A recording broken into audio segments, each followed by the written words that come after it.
Warning, this episode contains foul language, mentions of suicide and death, and music and sound effects that may be jarring to some listeners.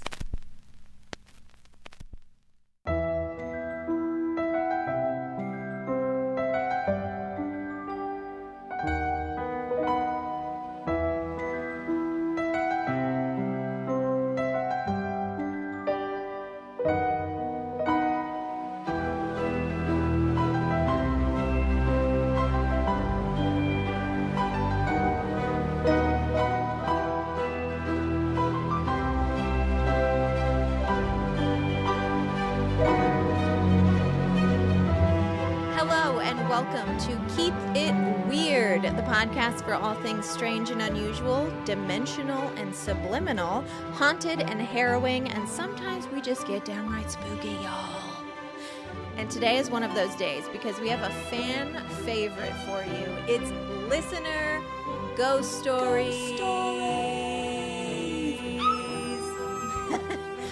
Or, as it really should be called, real life strangeness, because some of these stories don't involve ghosts. I know, it's Sometimes true. These stories involve extraterrestrials, the Mandela effect, a person hiding under your bed or in your closet, shared hallucinations, and occasionally even tears in the fabric of our very existence. If that doesn't grab your attention, I don't know what will. Join us today as we tell you stories written by real people of real life events that they have experienced that are to this day unexplained. Grab a set of headphones and turn off the lights if you're ready to get completely fucking wrecked. My name is Ashley and this is my co-host Lauren. Hi, weirdos. Completely fucking wrecked. Completely wrecked.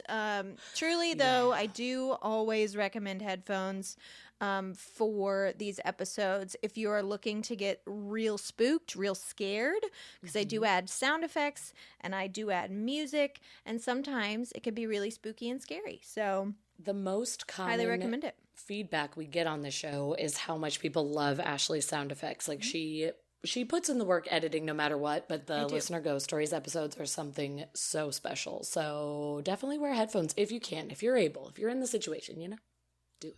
Yeah. And also, guys, sorry if this episode is late. These episodes take a long time to make. We are going to blast straight into it today because we have so many stories and there are so many good ones, and I don't want any of them to get cut for time. So, perfect. I'm going to start off. This first one is short and sweet, but boy, do I love it. This one comes to us from Reddit user Sansa Lamensa, who was actually awarded Post of the Week with this story a few months ago over on the Paranormal Reddit. So that's really dope. Congrats, Very Sansa cool. Lamensa. And thank you for allowing us to share your story and for allowing me to be able to say your fun Reddit username so many times. I was going to say, Lamensa. Sansa Lamensa. I really like it. Okay, Sansa Lamensa says, when I was a teenager, my friends went through a phase where they would mess around with a Ouija board, which I absolutely hated. One evening, we were all having some drinks at a friend's house, and out comes one of my friends carrying that damn thing. I rolled my eyes and I walked away and just made fun of my silly friends with another guy that was there.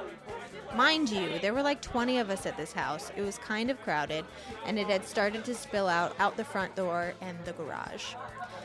They kept asking these really dumb questions, like, what is the zodiac sign of so-and-so? And what about the zodiac sign of so-and-so? I rolled my eyes and said to the friend I was with, it's like they think it's Walter Mercado. Mind you, the place was crowded. There was music.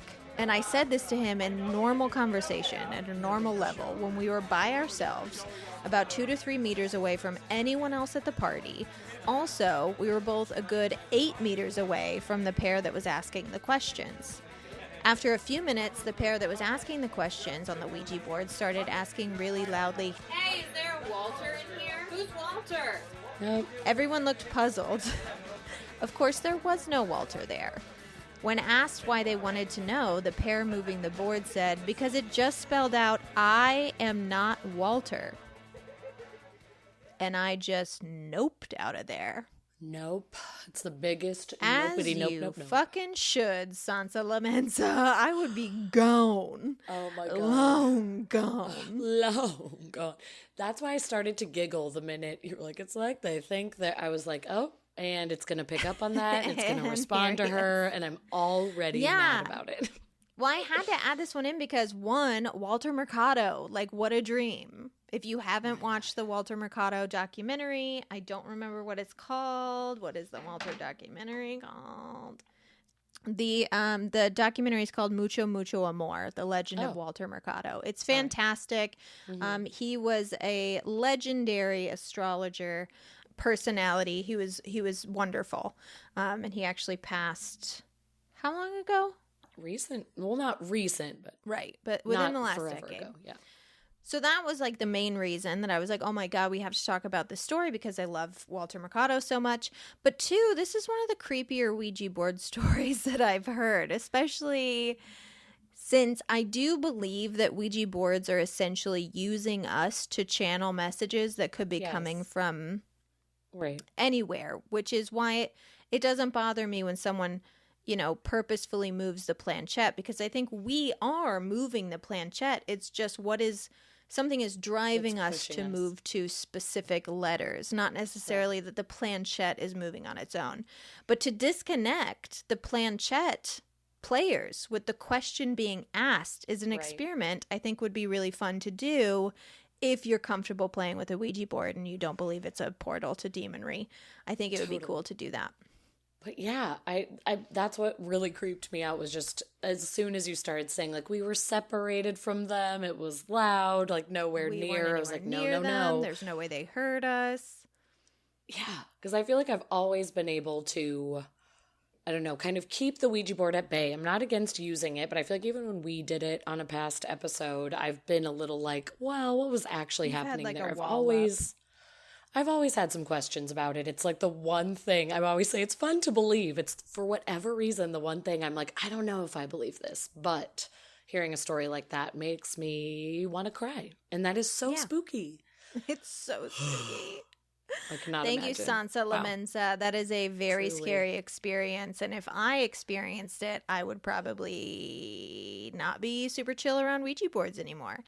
No. If anyone's like wondering what I mean by we are the channel, I think Ouija boards are the exact same as automatic writing, the exact same as what are those damn sticks that I use? Oh yeah, I know what you mean. That seek like water. The paranormal sticks. You got them as a gift, Paranormal didn't you? sticks. Yeah, I did. know they're not. I can't think of what they're called, but same deal where Rods? it's like rods. Something rods. Something, dowsing rods, the dowsing rods. You know, I think that, you know, they are reacting to you, because that's sort of the argument against dowsing rods and crystal pendulums is like, well, they're reacting to changes in your body. And it's like, yeah. I'm not saying that my body is not responsible for what's happening. Right. What I'm saying is that I don't feel in control, and it could be that something is attempting to channel through me. I think that the tools are great. The tools that we use for this stuff is great, but I think that it's us that are the conductor for anything otherworldly. I don't think it's the actual tool. I think it's all It's not like us. It's just moving out of nowhere and it's like, but I'm perfectly still. Like, we're giving it something, but what is pushing us towards that? We don't exactly know. Which is why I'm not particularly frightened of a Ouija board, and I don't believe that it has anything to do with demonry. I think that anytime you're attempting to do something in which you are channeling something through your body, it can be dangerous. I don't think that Ouija boards are any more dangerous than dowsing rods, crystal pendulums, other automatic writing, other forms of channeling. Which, you know, can be dangerous. We know Amy Goldenberg has told us some stories about where she had channeled something that wasn't good. Right. So you don't know what'll get picked up. It is true. Yeah. Yeah. It's real. Well, wow. That was a lot. It was very spooky. Thank you for writing it. A Ouija board story. Thank you so much. I have a story from a listener named Gwen. Ashley and I have both DM'd with you a bit on Instagram, Gwen, and I know you have said that you think you have a sensitivity, as there is some of that running in your family, mainly with the women, I believe. You can correct me if I'm wrong. I know Ashley was able to connect with you a little bit with other family members she has who are sensitive, and anyway, we've loved talking to you, and then you also wrote us a great email with some stories, so thank you very much. Gwen says, okay, I'm including a mix of stories, some my own experiences and others are my mom's and stories that she has told me about. And for context, my mom and her side of the family have a history of paranormal experiences and sensitivities, and I promise she would not bullshit any of it. Shortly after I was born, my parents had bought a house, and we lived here till I was 8 years old. For context, the house was built in 1872. I don't have too many experiences from it, and my parents definitely have more, but mine are some of the most significant things I have ever experienced in my life. To start, one night when I was maybe 5 or 6, I was laying in bed, and my door was always open about a quarter of the way, and the hall light was always on as a nightlight.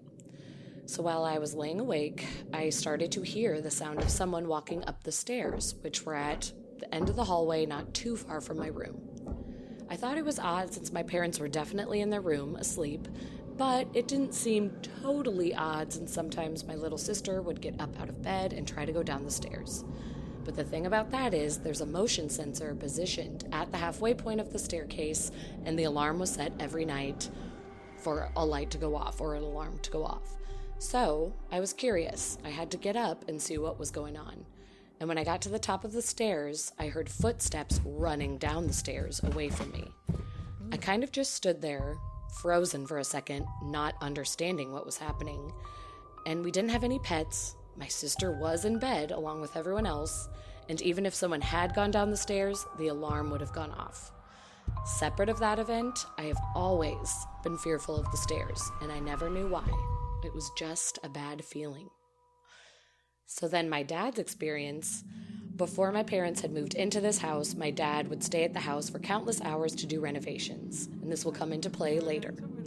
Sometimes when he was in the basement, he could hear people talking upstairs, and he couldn't understand what the conversation was about, but every time he would stop what he was doing to listen, and then the voices would stop immediately.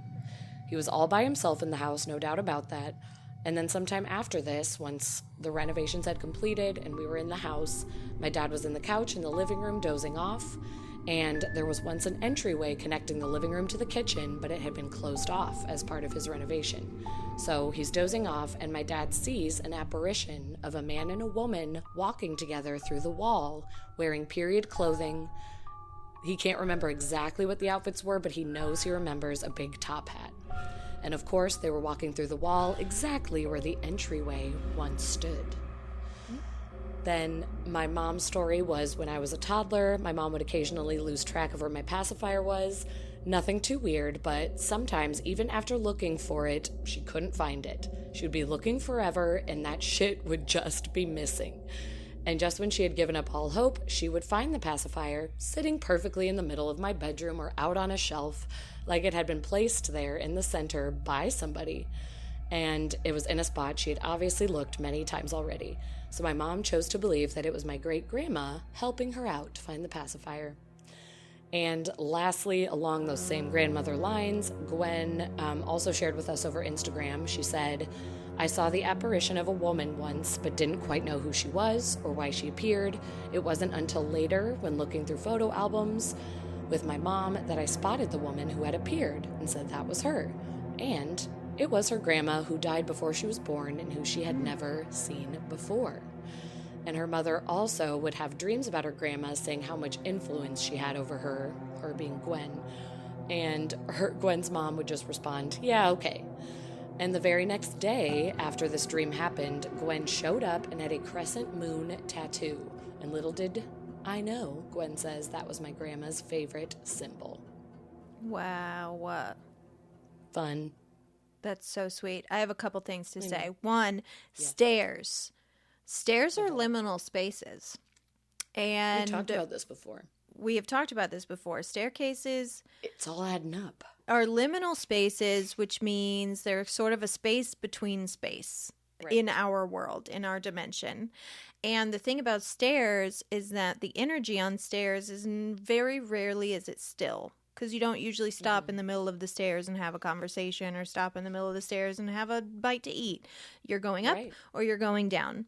And it's because of that traveling flow, from one space to the next. Of energy, it is supposed, it is theorized, that because of that flow of energy, it makes it sort of an unsettling space. It either because of that flow of energy, there's more energy in that space, so there's more energy for things to maybe manifest themselves, or you're just feeling that strangeness. I remember when we did, when Mel and I investigated the Limp Mansion, the stairs were insane.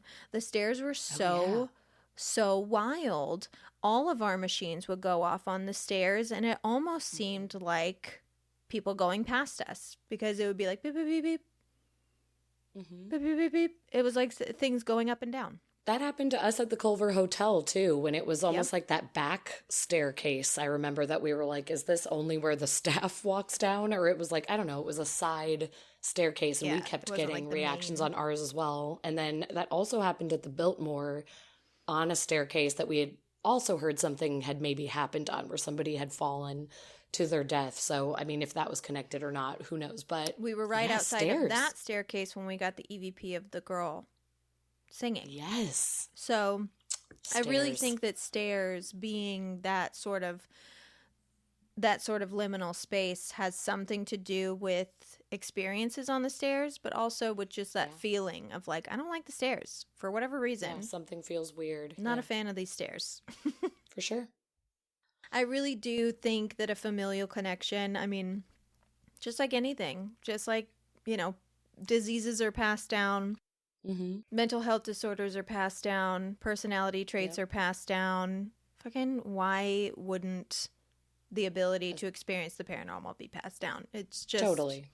The sensitivity would, of course, exist. But I also just love the mom having the dream about the grandma, and then that kind of coming true. But also Gwen having that connection with her grandma, having never met her. I thought that was such a heartwarming, fun connection as well. Heartwarming. So that was cool. I would love to... Cool. It's a very comforting feeling to think that... Well, to think that there's someone looking out for you, but especially if it's someone... I don't know, a great-grandmother who you maybe never met, but obviously shares quite a bit with you. Right. A little bit of a guardian angel. Yeah, guide you or look out for you or just be around. Yeah. But I also thought, what if she was her grandmother reincarnated? Oh my gosh. That's why she sees this woman and like her mom has these dreams. And the dream said the grandma was saying, I have a heavy influence over your daughter. And the mom was like, whatever. Yeah. How heavy is the influence, How heavy is the influence? Grandma? Are you possessing my daughter? Are you her? Granny. Hey, that's a theory. I don't hate it. It's a theory. I don't know. Throwing it out there. Thank you so much, Gwen. I love your stories. I can't wait to hear more. If you have more, I know. Write us anytime. For sure. This next story comes to us from John Norris. You can and you should follow him on his Instagram at the artist John Norris. That's JONNORRIS. It was an immediate follow for me. As you will see in this story, he's a painter and he gets to travel around painting ceiling murals for a restaurant group, which didn't know that was a job, but that's the coolest job. Right? Of course it is. I love it. But I think you will find his art is super dope. Creepy stuff, silly stuff, spooky stuff, weird stuff. He's right up our alley. And he has apparently had several strange occurrences in his travels, and this is one of them. So thank you so much, John. All right, John. Okay, John says... Just a quick overview of myself and the who, why, what, etc. that leads to what happened. I'm an artist living in Charlotte, North Carolina. I paint ceiling murals for a restaurant group, traveling to different locations around the United States. I mostly paint scripts of full books on the ceiling for this restaurant group. It's pretty cool. My wife and I were in Atlanta, Georgia back in early 2016. She read to me and I wrote on the ceiling. We worked at night and usually got to the job around 6:30 p.m. I think it was the second or third week of May. Thank you for the specifics. Incredible. We Great love memory. the details. We're here for it. We got coffee, went in through the side door, and talked until the last construction worker left. I started working around 7:45 p.m. I set up the ladder and had to prime a wall section above the bar area. 3-inch brush, a gallon of flat beige color paint, and a 9-inch roller setup. I started cutting in the wall and worked for no more than 20 minutes. My wife said she was going to go change into different clothes in our van in the parking deck. I worked for another 4 to 5 minutes and put my brush down on the top of the paint bucket. I got down from the ladder to smoke a cigarette, and all of a sudden, I wake up laying on one of the bench seats across the restaurant. Looking back up at my wall as I stepped off the ladder was my last memory. The lights in the place were all flashing in succession with each other. I was scared, like scary movie scared. I didn't see my wife, and I looked at my phone, and 2.5 hours had gone by. I called for her. I called her on the phone. No answer. I immediately went to the parking garage and got to our van, and she was just waking up in the back of it on our little sitting space. This was not like us. We don't just both fall asleep out of nowhere at the same time, no less. And we had been used to the work all night, sleep all day thing since February of that year. She had looked at her phone and freaked out due to how long she had been asleep. She also didn't remember falling asleep, same as me. On the way back up to the job, I explained to her about the lights flashing, and we ended up talking to the security guard who had reset and turned them off for us, the lights. He said someone had tripped the security alarm, but he was oblivious to what could have done it. The alarm system wasn't even turned on because of the construction. We also used the back door a lot and never set any alarm off. Either way, it's just weird that it happened at the same time.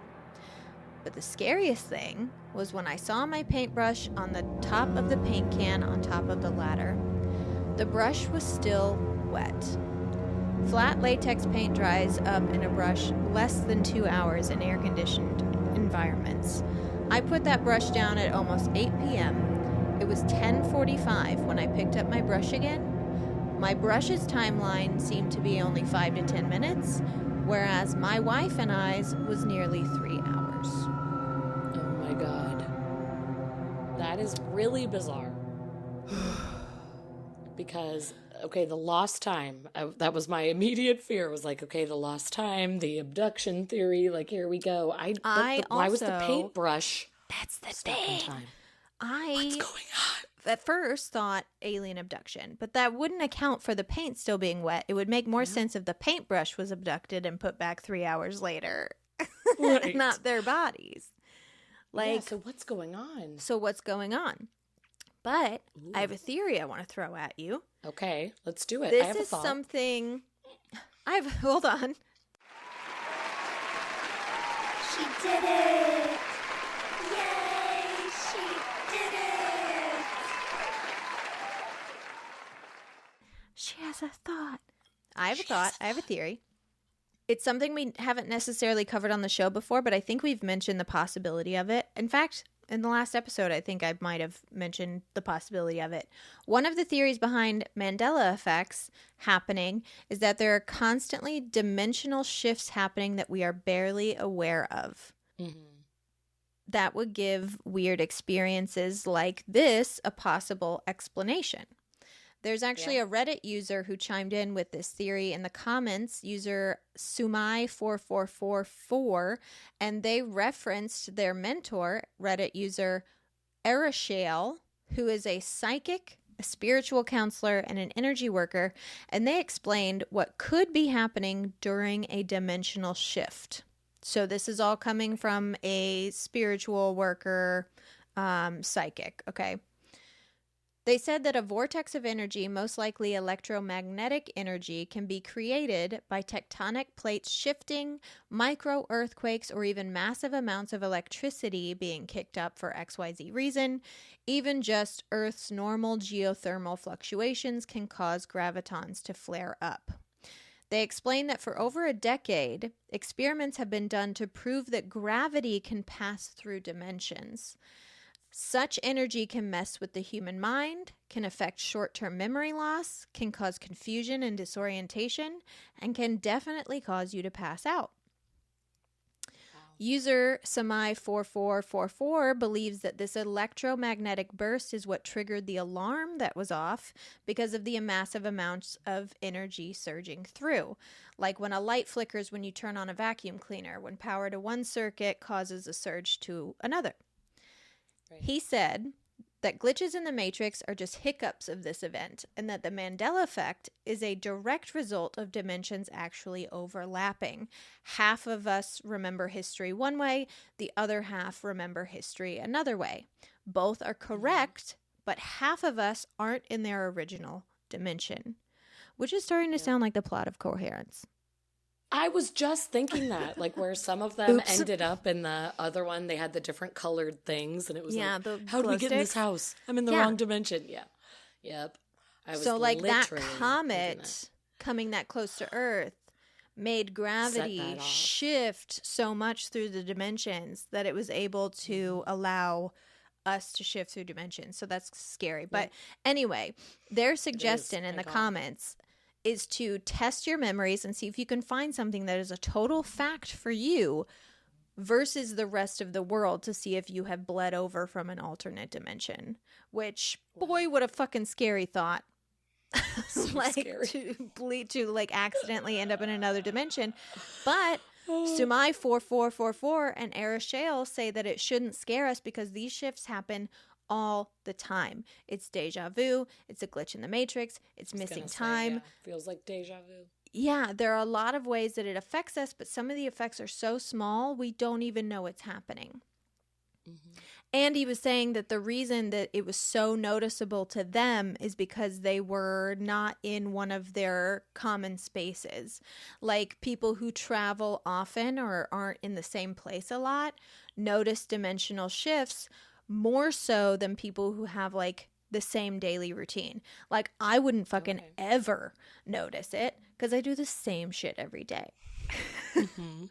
Yeah. And I spend most of my time at home. Here's the routine. Right. So I thought that was interesting. That was an interesting thing to think about. Interesting. My mind is just like racing right now. And I feel like I have said this on the podcast before and we've talked about these shifts is I have deja vu all the time. And it's about like the weirdest things. It could be something so normal where I'm just like, oh, we've definitely had this conversation before. I feel like it's been happening with school, like moms from Wilder school lately where I'm like, I've been talking to you. Our kids were like running on each side of us. Like, this is exactly it. And they're just staring at me like, okay, I don't know what you want me to say. And I'm like, I know, I'm processing out loud. You don't have to say anything. But it happens to me all the time. So I wonder. And you said people might notice it more if their daily routine changes. And I feel like day to day for me is never the same. Yeah. So you might actually notice it more often than someone like I would, which if you think about deja vu, you'd think that if you did the same thing all the time every day, you would experience deja vu more. I was thinking that, yeah. You're doing the same shit all the time. You'd be like, oh, this doesn't seem like yesterday. But it's really people who do things differently often that get those strange feelings. I don't know. The whole thing just kind of blows my freaking mind. Oh my God. Bean. I need to like, I'm really going to go down the rabbit hole. Like this is the tin hat. It freaked my bean. The tinfoil hat. I know. Wow. Anyways, thank you, John Norris. Everyone follow John. The artist John Norris on Instagram because his art is also freaking cool. I was going to say also, your job is just amazing and we are amazed by you. Thank you. Yeah. That was very cool. Okay. We had another listener write in, a very kind, wonderful person who did want to remain anonymous, but they have been a long-time listener and just said really nice things. So, I like to include the little nice intro sometimes. But Anonymous said, Hello, fellow weirdos. Thank you again for your podcast. It brings me so much comfort and joy knowing I'm not alone in all my weirdness and interest in the mystery of it all.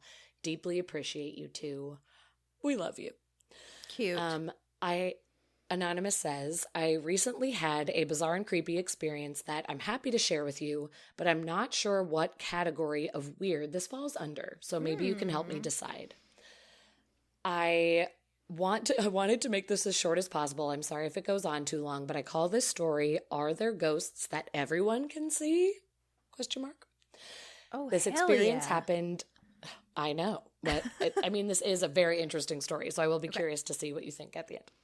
So, Anonymous writes, also, this part of the story says, this just happened 2.5 weeks ago. And I think that's important to say for how recent it had happened and the listener remembered it well. But also, this was right after our final listener ghost stories for the year last year. So this was actually November of 2022. But just to give everybody context. But listener says, hi, this experience just happened to me 2.5 weeks ago, and I still haven't really made sense of it. I think that's part of the reason I feel compelled to share and process. I live in an apartment building on the 4th floor with my husband and puppy. We live in an urban but pretty safe part of Seattle and rarely have anything strange or dangerous happen besides typical city stuff. Our apartment building has a reputation for being safe with a strong community of people who watch out for each other and keep an eye on things. We have the least break-ins or crime in our neighborhood out of all the apartment complexes. So this happened at 8:30 at night on a Wednesday. It was dark and I had just gotten off a Zoom meeting and needed to go pick up my husband and puppy where he works. I grabbed my purse, opened the door, and stepped out as usual. But to my shock, about 6 inches away from me, just standing there, is a man I had never seen before. Our building is pretty quiet and we don't have people walking by often, so it was always noticeable if anyone is around or near our entrance. When I get startled, I jump and scream loudly. My family and friends can attest to this, and so I did, and pretty much right in his face.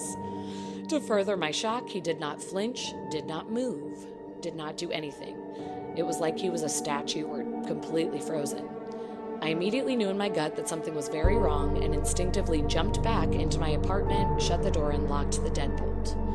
At that point, I was hyperventilating and immediately called my husband, not really knowing what else to do, and I could hear him through the door, the man outside, in a confused and irritated tone saying, "What's wrong? What's the matter?"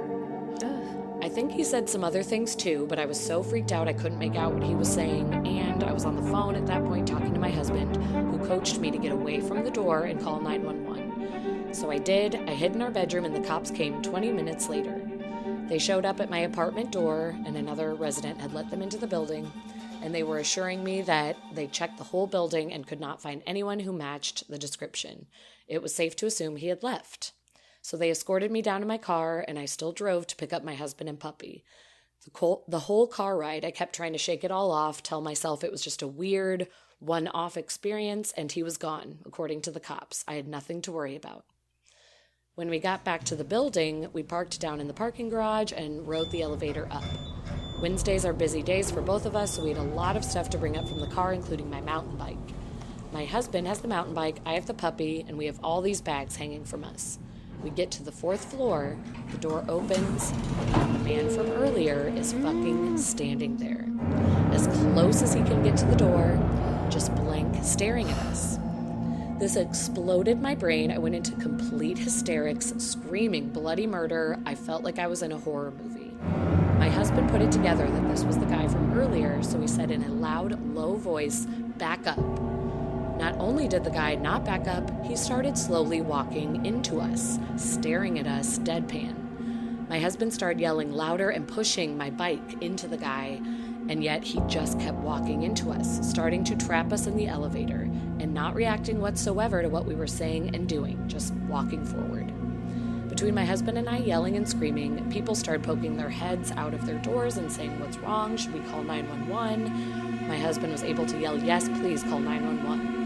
Only then did the guy start to slowly back up, taking his time to make his way to a nearby stairwell, and my husband could hear him saying in a slow, calm voice, "What's wrong? What's going on? I didn't do anything. What's wrong?" 2 residents were able to find him in the stairwell and chase him out of the building. They helped the cops locate him, and he was arrested shortly after. We know it was the correct person arrested because one of the residents helped police identify him and they made the initial arrest. Later, our building manager was going back through camera footage to try and figure out how he even got in. We have cameras in the lobby where you can get into the elevator and one of the stairwells as well. But the other stairwell closest to our apartment door has no camera. And our manager was never able to find any footage of him getting in the building, which means he somehow got into the stairwell near us without the camera and stuck around.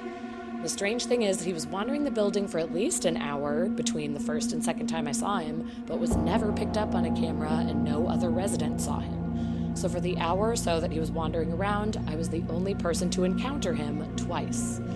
I know there could be many explanations of this: drugs, mental illness, an incorrect medication combo, any or all of these, but it honestly felt like some sort of ghost experience, and it was a dark, dark presence. A real-life zombie? I don't know, but my husband agrees. He said his presence was creepy and his eyes had nothing in them, like he didn't have a soul. I'm actually curious what your take is on this. Are there ghosts or certain presences that can be seen by everyone, even ones that can get arrested? I feel really dumb asking this question, but he was just so strange, it's hard to chalk it up to just drugs or mental illness. Another layer of strangeness to this whole thing is a totally different person broke into our building again last week, just a week after this incident happened, and stole only one thing from the entire building: my mountain bike. The bike my husband had used to defend us against that creepy man. And longtime residents have told me that in their time living there, years and years, they have never had any break-ins, but yet in 2 weeks there were 2, both targeting me. We have verification that the bike thief is a different person from Creepy Man, but it's all just so weird. Yes, our puppy is okay. It took her a while to warm up to elevators again, but she is doing fine. Thank you for letting me share my experience. Okay. Anonymous wants feedback, and my feedback is, I don't even know. Lauren. I don't know where to start. I don't know. I don't like, even what? know. I don't even know what to do. No.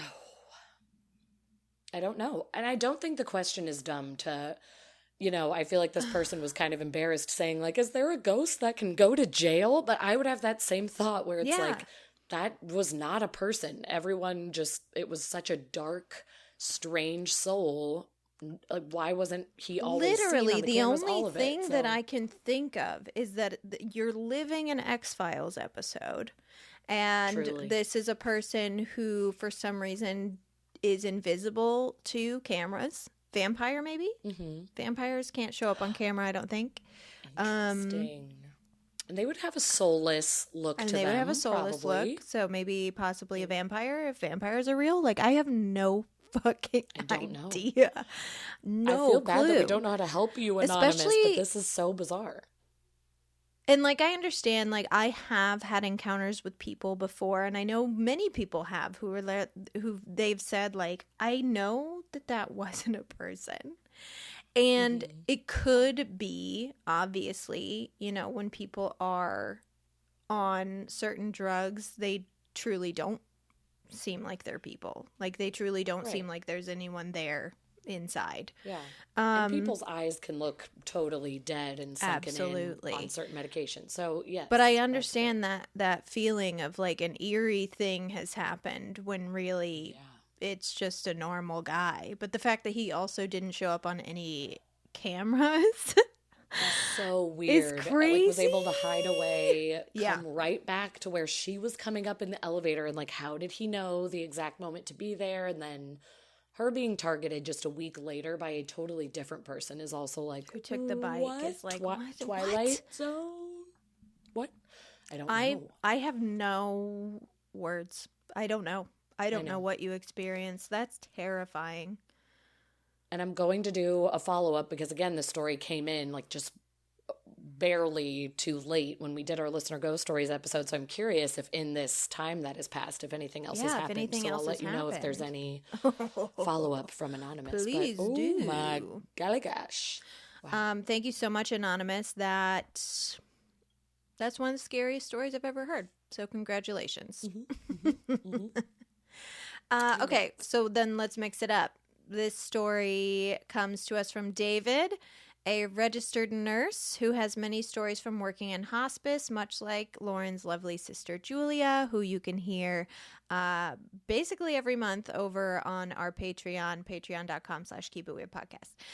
Okay. Basically every month is the best way to put it, because, man, Basically sometimes every we month. really fail, but... Sometimes she's not there, but we try. Oh, honey. And I always ask if our storytellers want us to plug anything. And David, the sweetest nurse alive, did ask us to encourage our listeners to volunteer at your local hospice. And that's not all. He added, there's always a need and people can help out in ways that don't mean getting directly involved with patients if that kind of thing makes you uncomfortable. At times, just running an errand or two for a patient's caregiver or helping out in the local hospice office would be a tremendous help. And that's something I thought was important to add because I hadn't really thought of that before. This is really great advice for someone like me who's always been very passionate about end-of-life care, but also too scared to get into it for fear of not being able to handle the loss part of it.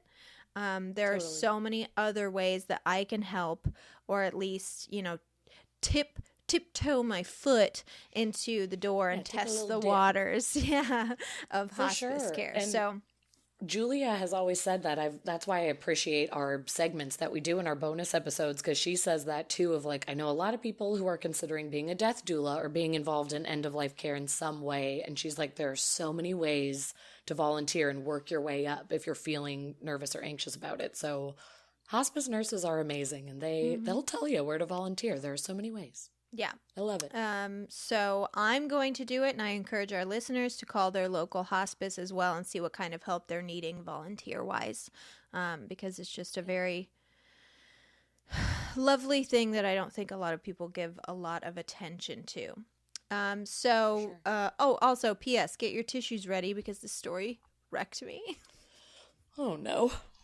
So without further ado, David says... This is a story about Hilda, my little old lady hospice patient who lived in Odessa, Texas, in a nursing home.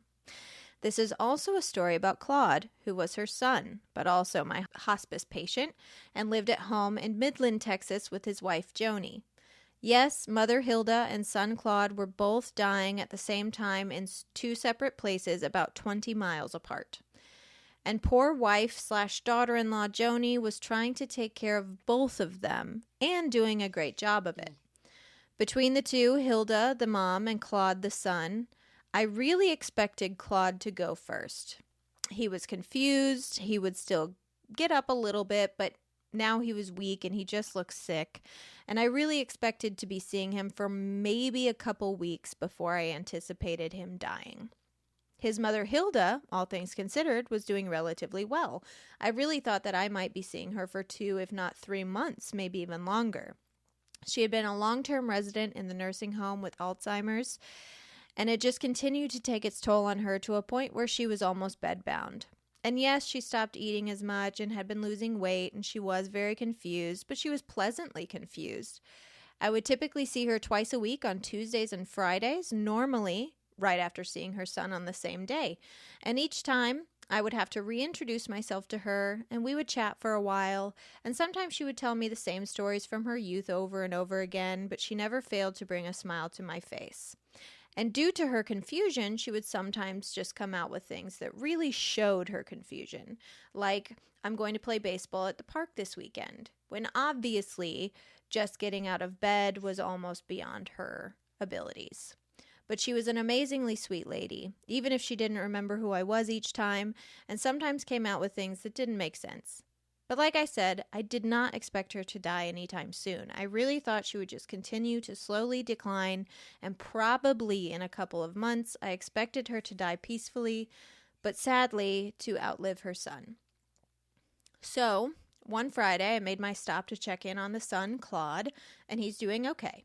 I make sure his pain is controlled and he's breathing okay. His wife, Joni, is also doing an amazing job. I let her know that I'm actually on my way to go see Hilda, and I'll see them again the following week.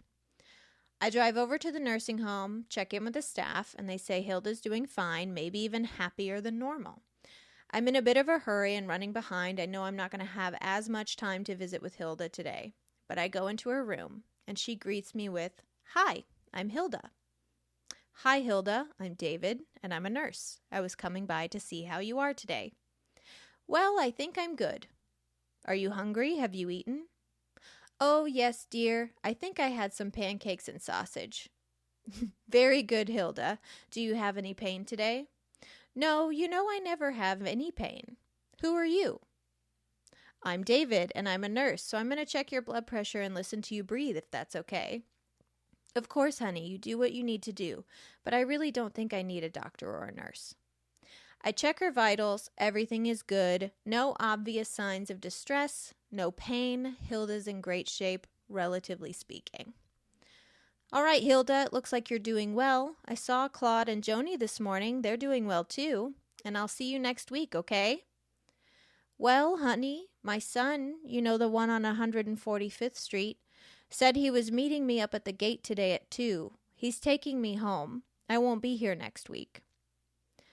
So knowing the condition Claude was in, I knew there was no way he was getting her. And besides, she said 145th Street. There's no numbered streets in Midland, and even Odessa streets don't go up that high. But it's noon now. There's no way even Joni would be coming over to get her. So sweet Hilda, confused as always, but I guess she has something to, in her mind, look forward to. She looked good. I enjoyed my visit with her, and I was glad to know that I would keep seeing her for a while more. "Okay, Hilda, I'll see you next week." "Okay, but I won't be here." I gathered my bag and stethoscope, said goodbye to the nursing home staff, and drove back to Midland to start seeing my afternoon patients. 2:15 p.m. I get a text to call Hilda's nursing home. I figure they just needed a refill on her medication. I call and talk with her nurse Annie.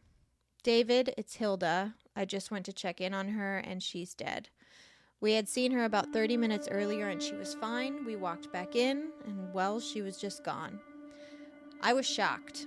Over the years, I'd become really good at predicting when my patients would die. And yes, she was sick, but I never expected her to die that day, or even that week or month.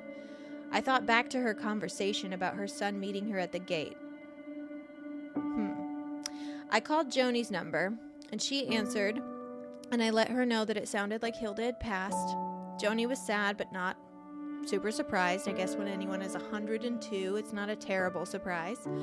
I told her I was going back over to officially pronounce her, and Joni told me she would meet me there. I asked about Claude, but she said he was fine. They had just been visiting, and she wasn't sure if she would tell him yet or not. So I drove back to the nursing home, checked on Hilda. Sure enough, just like the staff said, she was gone. Joni showed up a little bit later, and after some hugs, she told Hilda goodbye and that she and Claude loved her. We stepped out into the hall. I told her I was surprised that it happened so quickly, but it looked like she had gone very peacefully. And then I told her about our last conversation. I told her the story, then I said, "Joni, it was strange that she said she was going to meet her son at the gate at 2, and that's almost exactly when she passed away. I thought first maybe Claude had died and met her, but it sounds like that's not the case. But I really think it was just her confusion because she said her son on 145th, and you guys don't live on 145th, so I guess that was her confusion talking. But Joni interrupted me and said no. She was talking about her other son, Claude's brother. He lived on 145th Street in Lubbock, and he died about 5 years ago. Oh. And it sounds like he was meeting her at the gate today at 2 to bring her home. I was shocked and speechless. Claude would go on to die a couple of weeks later, and then Joni a couple of years after that. But each time I would think about all of them, I would think of them gathering at the gate to welcome each other home. That's so sweet. David! I'm all misty-eyed over here. Oh my God. There was another son. Oh, 100. The amount of that nurses, so especially, I've heard talk about how, they can tell when it's happening. They can tell when they're getting close. They can tell. Sure. I mean, these people spend their whole lives. They're literally experts in death and dying, and they can tell you when you know, you need to start saying goodbye. It's going to happen anytime soon. So, like, the fact that she was like, no, my son's meeting me today at 2 and he's going to take me home or whatever.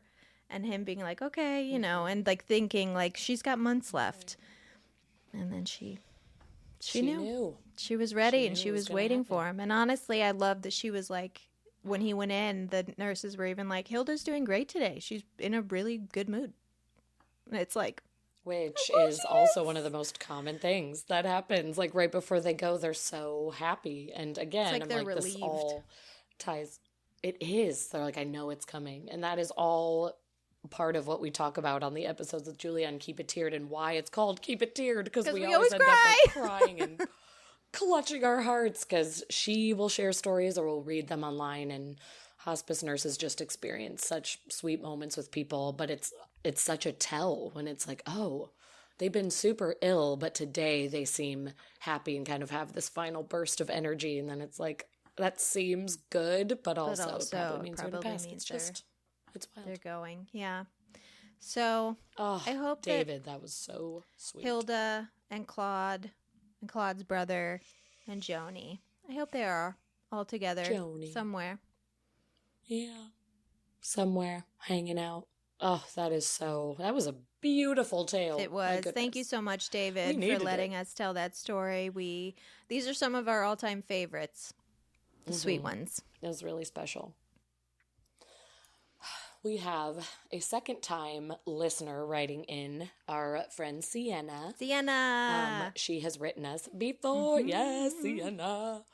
We used her story in an episode last summer, and it was about a home that she lived in that had an exhaust fan above a bathtub. It had super weird vibes. And then a piece of jewelry that belonged to nobody was found right under the exhaust fan in the tub. It was super spooky. Nobody knew where it came from, and then it vanished. All kinds of things. So that's Sienna, and she's back. She's back with a half creepy but also half sweet. So we're kind of riding that sweet train. And she says, "Hey gals, so excited you've decided to do another Listener Ghost Story episode this season. I'm going to hop right into the story and also include a quick trigger warning for suicide. I worked at a restaurant in Southwest Missouri for 11 billion years and still moonlight there when I need extra cash. The coolest manager, we're going to call him H, worked at the location I also worked at for many of those 11 billion years, and like most of us, H had his demons, but they would eventually lead to a not great situation. Side note, H hated closing down the front of house, which was mostly just turning out the lights and collecting the cash register drawer when all the front of house staff had left. Why, you ask, did he hate it so much? Because the restaurant had itself a little ghosty. I was going to say, because it was spooky AF. It was spooky in the front of house.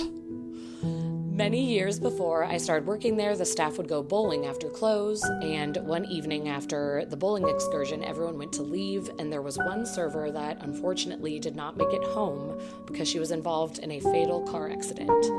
A picture of that server has hung in the manager's office since her accident, and H swore that this server was hanging around and messing with him when he was closing up the front. Dang.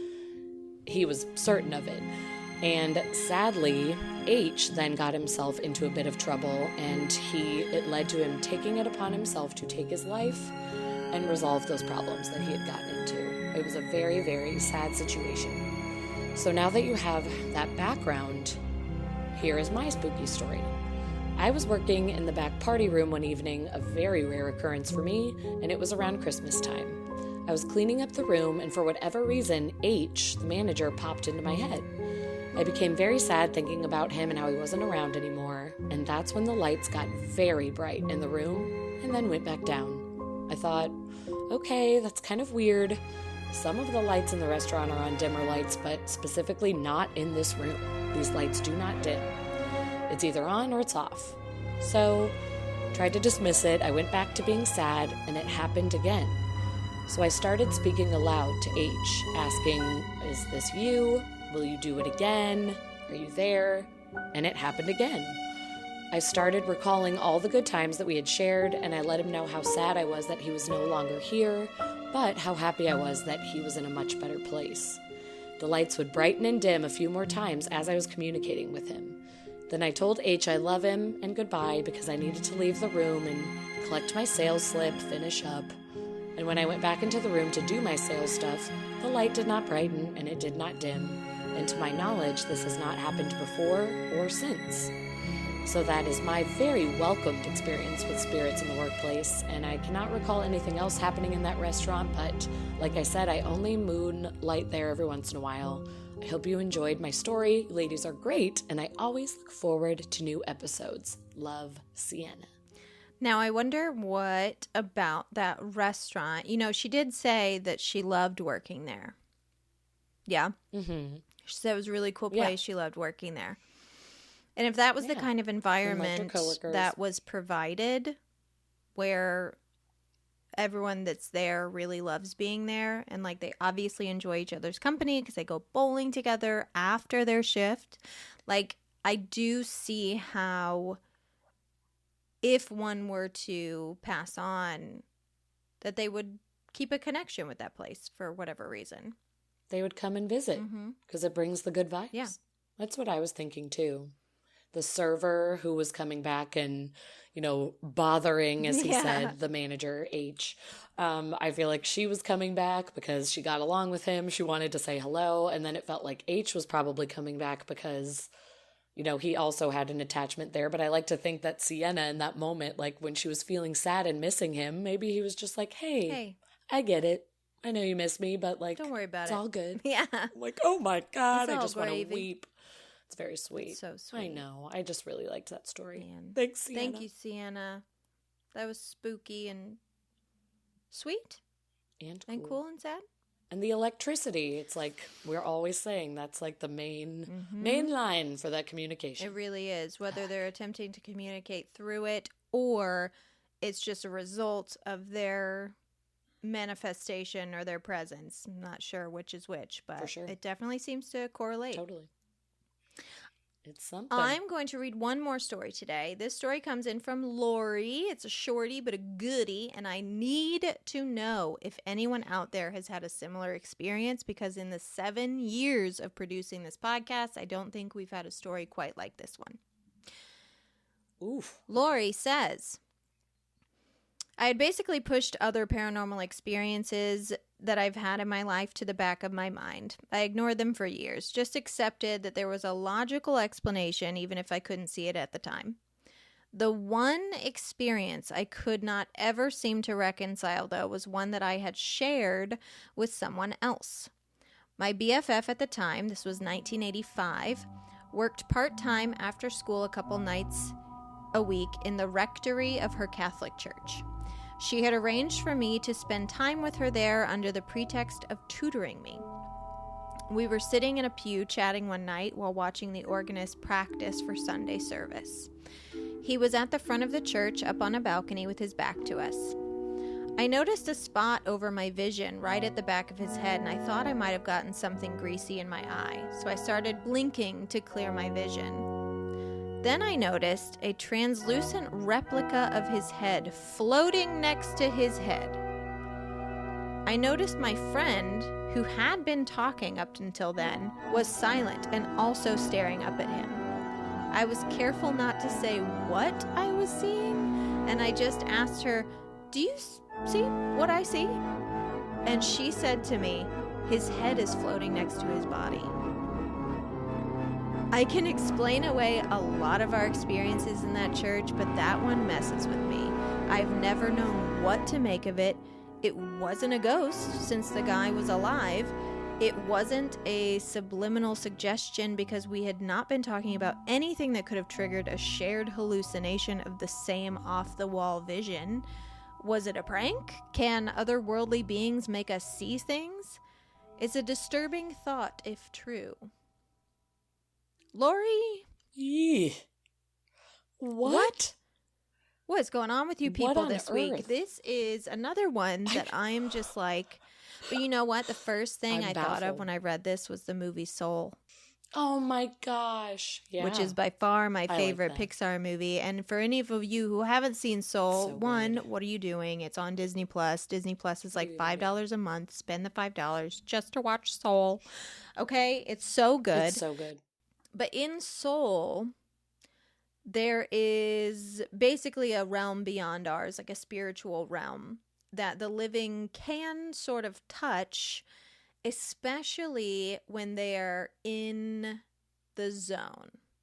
Whether you're in the zone playing basketball, you're in the zone playing the piano, you're in the zone drawing, you're in the zone, what gets you in your zone?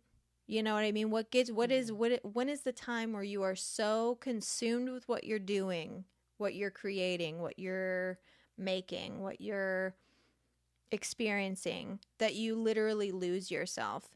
And in the movie, when people were in that zone, their consciousness was basically brought into this other world, this afterlife, this, beyond. And that's what I thought of. If he's playing the organ and maybe he's just really sort of like having an out-of-body experience. Was so in it. Yeah, where it was just like, this is my entire soul, my heart, my These everything. Girls were able to see his soul. To witness it. Oh my gosh. I mean, it's just... That's really the only theory that makes sense to me. I truly have nothing else where I'm like, what was the floating head? Yeah, I would totally assume that I had just been seeing something, obviously. But the fact that her friend was like, 1,000%. oh, you mean his fucking head floating next to his body? This floating head? Yes, I see that. And I want to cry. I know.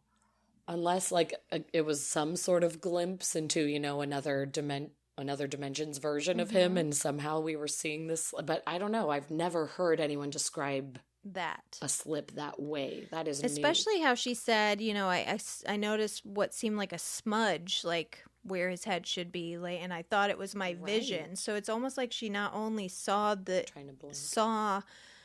that, she also saw it like manifest itself. Like she saw the beginning, middle, and end of it forming. I don't know what I would do if I saw that. It wouldn't be good. Dude, no. I wouldn't go back to that church. I'll tell you that much. No. I'll tell you that much about me. As much as I like spooky things, if I have a spooky experience, I usually just avoid that place. Nope, right out of there. So crazy. That is so interesting. Thank you so much, Lori, for letting us tell that story. If anyone listening has had any experience like this where you've seen what can only be described as someone's spirit, someone's soul, someone's essence, someone's consciousness outside of their body. I mean, I have people who in my life who claim to be able to see auras. I want to say it was just his aura almost. So seeing auras even. I want to hear about that. I want to know more. I know. I wonder what Amy, medium Amy, would think about that, if she has any thoughts. You just made me think that when you said auras, if she's ever been like, oh yeah, if I'm reading a person, every once in a while I see this. I don't know. Or if she'd say, I have no idea. Guess we should have Amy Goldenberg back on the show. Oh, maybe do another Ask a Medium. Yeah, we'll do another Ask a Medium. Maybe. Send in your questions, 626-686-1821. Do you have another story, or do you want to save it?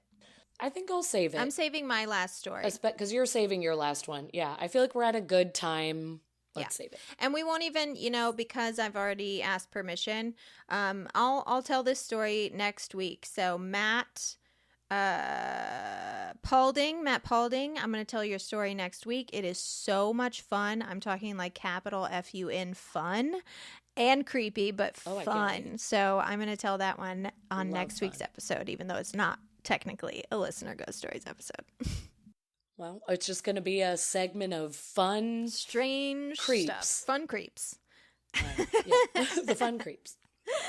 I'll find a way to tie it into something, I'm sure. We'll figure it out. But that is all the time we have this week for Keep It Weird. Holy buckets. Holy shit buckets. Holy buckets. That was a roller coaster ride. Roller coaster, y'all. Thank you to everyone who submitted stories or who allowed us to read their stories on this episode. This was a great episode of Listener Ghost Stories. Thank you, thank you, thank you. Any of you listening, if you have a scary story, a scary experience, a strange thing you can't explain, please tell us. Even if you don't want it read on a future episode, just say that. We just like reading about experiences and kind of categorizing them and dissecting them. So you can email us at keepitweirdpodcast@gmail.com, or like I said, call us 626-686-1821. Tell us your story there. Thank you guys so much for listening or watching our episode. I know this is a fan favorite, so thank you so much for joining us. And please, please, please consider donating to our Patreon at patreon.com/keepitweirdpodcast, because that is how we make money. That is how we are able to do this every week on top of having full-time jobs. It's the gas in our vehicle. It's the gas in our truck, okay? And it's what pays for... It's also paying the babysitter. That's important to know. It pays the babysitter. It gets Wilder out of the room. It pays for our equipment. It pays for the websites where we have to upload our episodes. Like, you are paying the bills that it takes to make this happen. So thank you so much. And if you want to donate to the show, please go to www.patreon.com/keepitweirdpodcast, and you can get all the details there. Make sure you're following us on social media at keepitweirdcast on Instagram and Twitter. Now, it's Hive Mind. Today's Hive Mind, I am going to be sending a psychic message to Lauren using the Zener cards, which include the shapes squiggly lines, star, circle, square, and plus sign. Last week we tried a flashing method in which Lauren and I cleared our minds. We pictured the image in our head. We allowed it to flash in front of our eyes, and gosh darn it if it didn't fucking work. So today, without further ado, Lauren, I am sending you this psychic message. Here we go.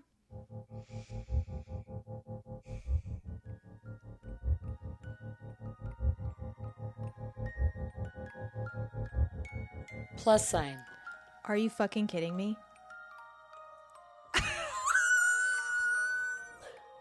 Oh, that's 2 in a row. God. That's 2 in a row. That's 2 in a row. And also, this isn't weird to anybody else, and I should have written it down to be proof, but I also had Ashley's exact hairstyle on my head moments before we started recording. We're connected. We are connected. We're connected. Fucking plus sign. Booyah, bitches. All right, so we're going to continue on with the flashing method. It seems to be working. It seems to be happening. So tune in next week for some spooky stories and some human body stuff. Oh, yeah. In the meantime, you have like next week I'm all basically good to go done. already. I'm ready. Yeah, we could record another episode right now. But in the meantime, thank you guys so much. Have a great week and keep it weird.